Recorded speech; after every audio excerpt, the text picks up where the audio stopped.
Bismillahirrahmanirrahim. Assalamualaikum class 1. So we are going to do our next work, that is activity worksheet. So I'm going to explain you that worksheet had already given you in your envelope. जैसे कि आपको पता है कि worksheet जो है आपके envelope में दे दी गई है. अगर किसी के पास नहीं है हार्ड कॉपी तो वो मुझे पोस्ट कर सकता है, मैं पिक्चर्स पोस्ट कर दूंगी, फिर आप वो अपनी कॉपी पे सॉल्व कर लीजिएगा. ठीक है, तो मैं आपको एक्टिविटी शीट किस तरह सॉल्व करनी है पहले वो एक्सप्लेन कर रही हूँ. सबसे पहले जो है आपको first you have to mention your name. सबसे पहले अपना नाम लिखना है. नेक्स्ट सबसे और फिर उसके बाद आपको सबसे पहले डेट लिखनी है. ठीक है, उसके बाद कुछ इंस्ट्रक्शंस हैं कि काम किस तरह से शुरू करना है. सो चैप्टर जो है किस चैप्टर की एक्टिविटी है, knowing living and non living की.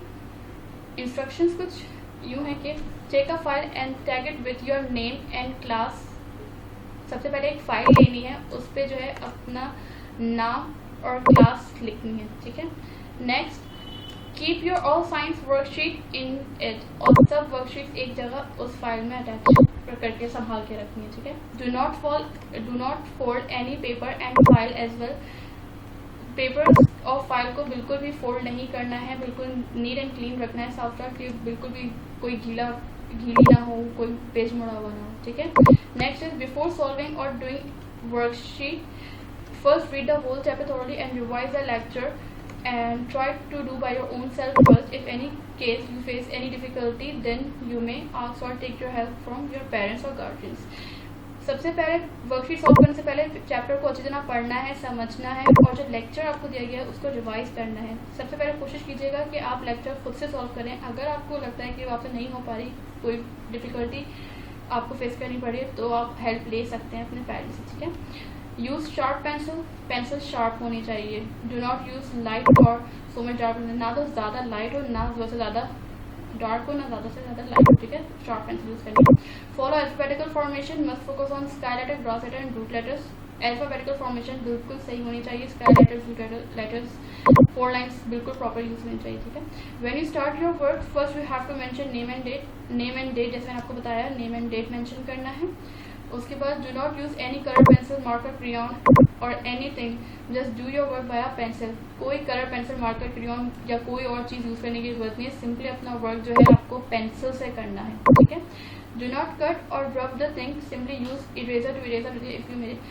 कोई भी चीज़ गलत हो गई है, मिटानी है तो इरेजर यूज़ कीजिएगा, उसे पेंसिल से काटेगा नहीं या उसको ख़राब करने की कोशिश नहीं कीजिएगा. Kindly keep your stuff neat and clean. अपना वर्कशीट और स्टफ वगैरह साफ साफ रखें. Thank you. उसके बाद चैप्टर समरी में आपको इस एक्टिविटी में क्या क्या करना है.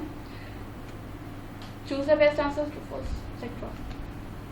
सो question number 1 is choose the best answer. आपको ब्लैंक्स दी गई हैं, उससे कुछ ऑप्शंस है.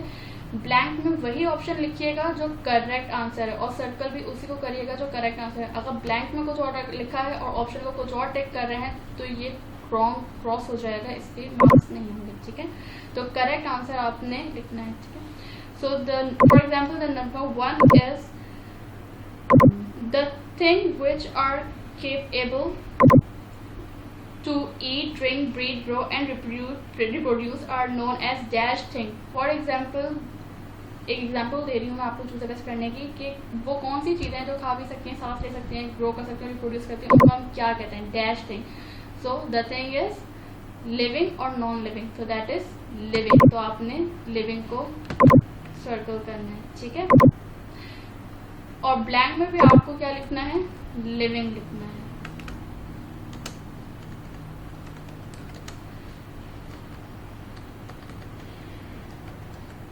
तो याद रहे करेक्ट आंसर ब्लैंक में भी वही हो और ऑप्शन में भी वही सर्कल करना है सिर्फ आपको. ठीक है, उसके बाद हमारे पास नेक्स्ट क्वेश्चन है true false. You have to write just T for true and F for false. For example, human and animals and plants are living things. True or false? So just you have to write the answer of this question. Okay.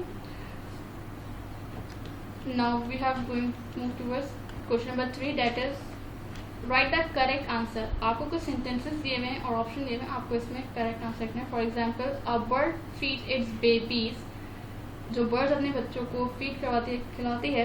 It's a dash thing. ये कौन सी thing है, option में दिए हुए हैं living और non living. अब आपको बताना है कि लिविंग या नॉन लिविंग है. सिर्फ जो आंसर है उस ब्लैंक में आपको सिर्फ वो लिखना है. So the answer is living.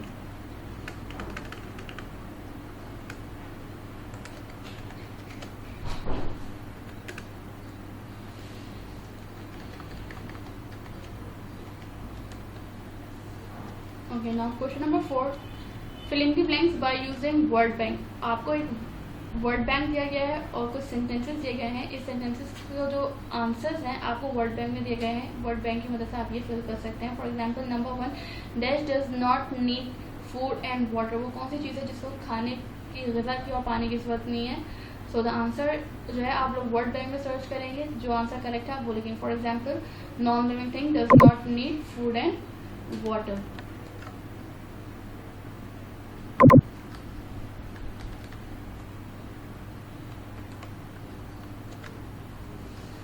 Okay, now question number 5 is give one word answer by using word bank. अब आपको जो है one word answer देने हैं word bank को यूज करके. इस तरह आपको word bank दिया गया है और कुछ blank दी गई हैं, आपको ये fill करनी है. For example, plant cannot move like human or animals because they do not have dash. Human plant जो है human और animals का move नहीं कर सकता. क्यों? क्योंकि उसके पास dash नहीं है. So the answer will be legs. Okay. And the next question is make a list of living things and non-living things. आपको दो कॉलम्स दिए गए हैं, लिविंग थिंग्स और नॉन लिविंग थिंग्स. आपको एग्जाम्पल्स लिखनी है कि लिविंग थिंग्स कौन सी होती हैं, नॉन लिविंग थिंग्स कौन सी होती हैं. फॉर एग्जाम्पल लिविंग थिंग्स में प्लांट्स, नॉन लिविंग थिंग्स में बुक्स. इस तरह से आपको लिविंग एंड नॉन लिविंग को डिफरेंशिएट करना है एग्जाम्पल्स के through. So the next question is table A is given below. आपको एक टेबल दिया गया है जिसमें पिक्चर्स हैं. अब इस टेबल में करना क्या है, tick if it is yes and cross if it is no. अगर जो चीज़ सही है उसको टिक करना है और जो गलत है उसको क्रॉस करना है. फॉर एग्जाम्पल आपको कॉलम्स दिए गए हैं. थिंग्स में आपको पिक्चर्स दी गई हैं, बर्ड, बटरफ्लाई, डस्टबिन. एंड आपको रॉस में दिए गए हैं, move themselves, breathe, need food and water to live, grow and change, have babies, live and die. तो आपको बताना है. For example number 1 is bird. Bird move by themselves. Bird खुद से मूव कर सकती हैं. Yes. If it is yes so you have to take out the block.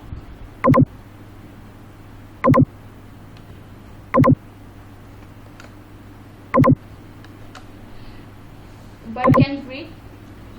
Yes. Need food and water to live. Yes. Grow and change. Yes. Have babies. Yes. Live and die. Yes. So you have to do this activity by your own self.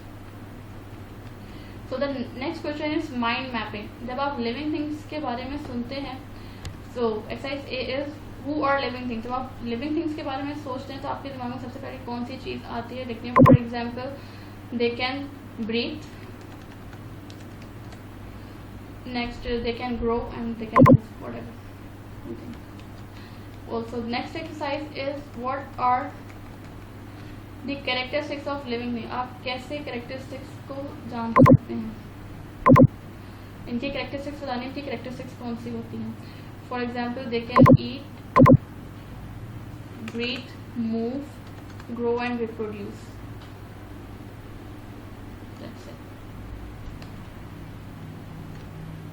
Thank you so much. If you have any question and query, you may post. Thank you so much.